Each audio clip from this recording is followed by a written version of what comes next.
Hello and welcome to Ageless Rock channel, where megalithic fans can see things from a different perspective with megalithic lens. Today, we are going to talk about a few more megalithic temples in Hawaii known as heiau. These heiaus were used as religious sites. Ceremonies and rituals were performed here. We live in a very small world and it's getting smaller as population increases. But yet, we are still debating our human origin. Africans came from Africa. Caucasians came from the Caucasus region. Indians came from India. Chinese came from China. And the Middle Eastern people came from the Middle East. But where is the origin of Austronesian people? They are the only people who takes up the entire surface of the planet if you travel by spaceship trying to find Kiribati Island. Based on their great seafaring skills, the Melanesians, Micronesians, Polynesians, and especially Indonesians should have populated Australia long before Europeans invented the first ocean sailing ship. In Hawaii, you can visit Ke'iku and Hapaiali-i Heiau.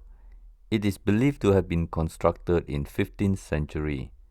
They are completely surrounded by water during high tide.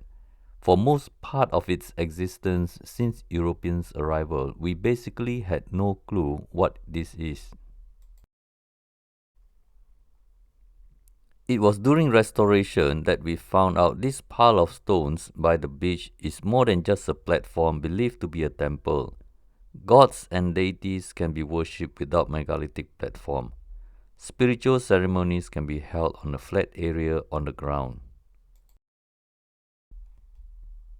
This platform is actually a solar calendar. There are 5 stones on the western wall and a center stone we call Pico stone. During the winter solstice, the sunset will cast a shadow leading to the Pico stone in the middle of the rectangular structure. During the summer solstice, the sun will set at the northwest cornerstone. South of summer solstice stone is a stone that represents Scorpio constellation, and north of winter solstice stone is a stone that represents Pleiades constellation. And during equinoxes, the sun will set at the middle stone. This kind of platform created for the purpose of knowing solstices and equinoxes cannot be lost in a short period of time. How is that useful to the local people is still unknown. Archaeologists will need an astronomical imagination to link the knowledge with locals and praise them as highly advanced civilization with the possibility of memory loss. Next to Pi'ilani-Hale Heiau is Ke'iku Heiau, which at first glance doesn't seem like there's anything to talk about. But there are 3 structures inside the wall that make me feel there is something typical of a megalithic construction. In Mexico, there is the famous Pyramid of the Sun and the Pyramid of the Moon and the not-so-famous Pyramid of the Feathered Serpent. Although it is a small pyramid compared to Pyramid of the Sun, it has a massive raised square structure measuring approximately 400 meters. It is known as the Sunken Plaza because it looks like the pyramid and the surrounding structure sank into the ground about 6 meters deep. It has 3 pyramids on the platform behind the pyramid. There is another megalithic site with 3 structures in front of the main structure. It is called Sambisari Temple. You can visit Sambisari Temple in Yogyakarta in Indonesia. This is another massive temple about 6 meters below ground level, surrounded by a massive wall structure. I think a raised platform with 3 structures inside is something we have to investigate with megalithic lens. This structure is not easy to do, and if many workers were involved over a long period of time with sacred value until today, there is no reason we do not know what happened here.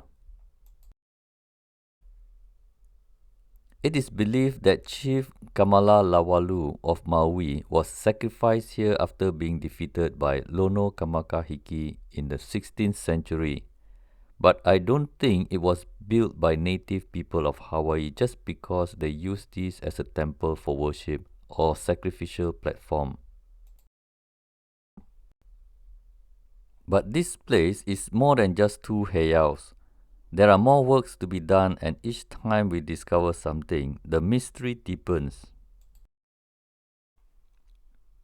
You can zoom in and see there are structures that look like heiaus. There are 7 more sites you can visit on your vacation.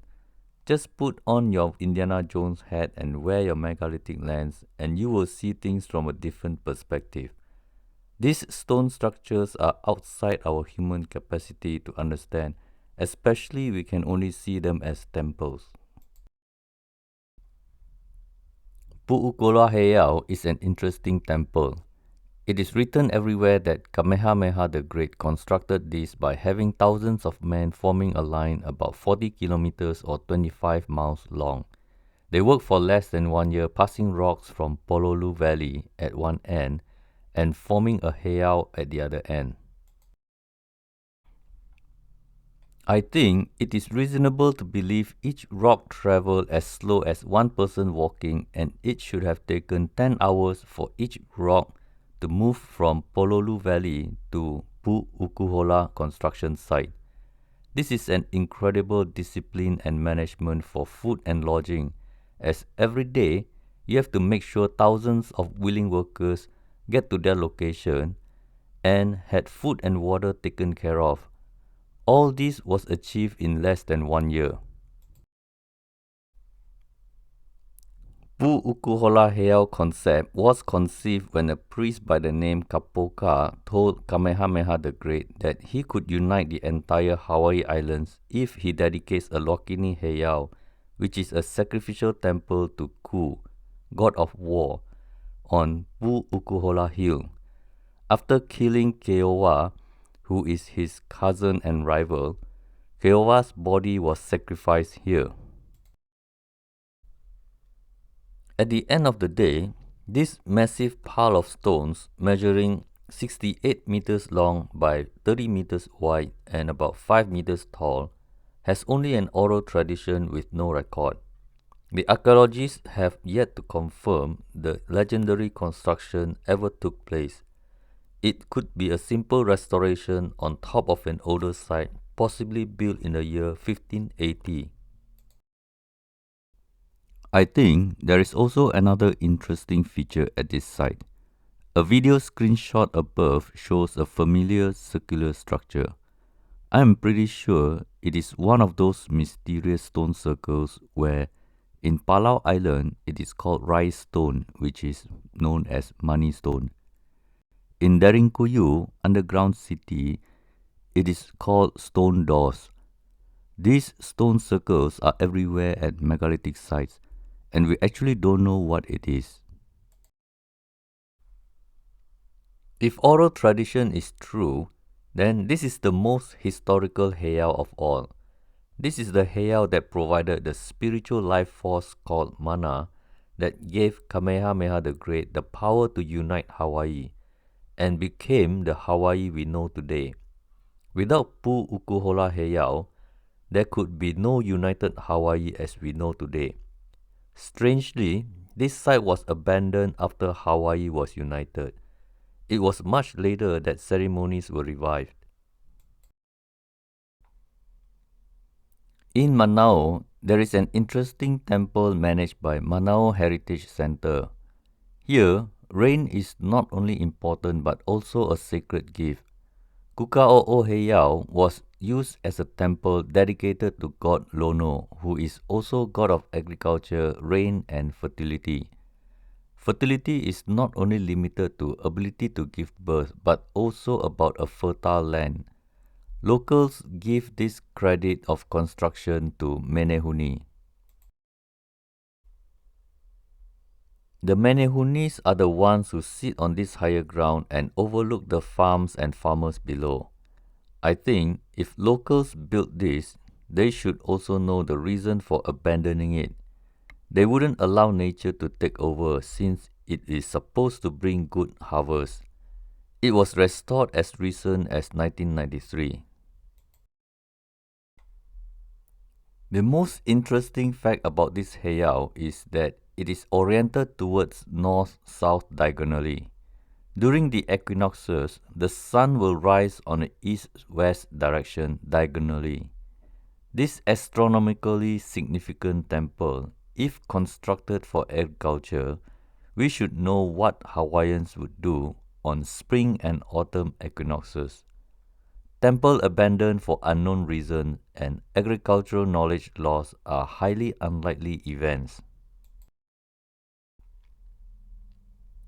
Kūkaʻōʻō Heiau was covered in vegetation to the point that if you were to buy this land 100 years ago, you might not even notice there is a big historical site that comes with it, because it was completely engulfed by nature. No one can determine the age of this monument, while a few legends offer no clue. But I believe it has more to do with energy point than agriculture. There are 4 heiaus we just covered and no one can explain with confidence what happened here. Those who credit this to human achievements always say with cautionary words such as it is believed or according to oral traditions. If these are astronomical achievements by superhuman sailors while wearing coconut leaves, they would have discovered Europe and taught the British modern Polynesian astronomy. Looks like there are a few more Hawaiian temples to visit and we'll cover them in the next video. That's all for today. I hope you enjoyed this short presentation on Heiaus of Hawaii which highlights the astronomical megalithic platforms. See you in the next video and have a wonderful day. This is Berniong signing out. Ahui ho, aloha.